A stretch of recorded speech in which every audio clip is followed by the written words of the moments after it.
नहमदुहु व नुसल्ली अला रसूलिहिल करीम अम्मा बाद फ़अऊज़ु बिल्लाहि मिनश शैतानिर रजीम बिस्मिल्लाहिर रहमानिर रहीम।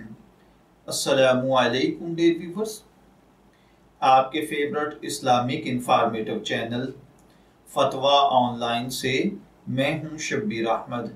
हमारा आज का टॉपिक है मुक़द्दस कलमात वाली अशिया बेचने का शरई हुक्म।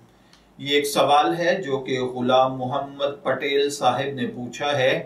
वो कहते हैं कि जनाब, क्या ऐसी अशिया जिन पर कलमाए तैयबा या आयात कुरानी मुनक्कश होती हैं, उनका बिजनेस करना कैसा है?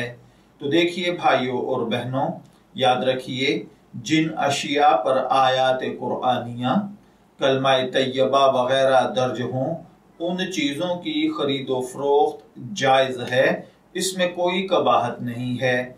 लेकिन ये चीज़ें किसी ऐसे शख्स के हाथ फरोख्त करना जो कि गालिब गुमान हो कि वो इन चीज़ों का एहतराम नहीं करेगा या इनको गलत तरीके से इस्तेमाल करेगा या इनका नाजायज़ इस्तेमाल करेगा, तो ऐसे अशखास के हाथ ऐसी अशिया को फरोख्त करना जो इनका एहतराम न करे, ये मुनासिब और जायज़ अमल नहीं है। इसी तरह अगर कोई नॉन मुस्लिम या मुशरिक इन चीज़ों को खरीदे तो उस पर भी यही है कि अगर तो वो इनकी बेअदबी करेगा तो फिर उनको ये सेल नहीं करनी चाहिए, बाकी इनको सेल करने में कोई कबाहत नहीं है।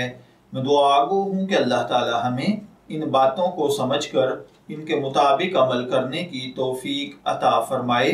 शब्बीर अहमद को इजाज़त दीजिए, फिर हाजिर होंगे किसी नए टॉपिक के साथ। तब तक के लिए अल्लाह हाफिज।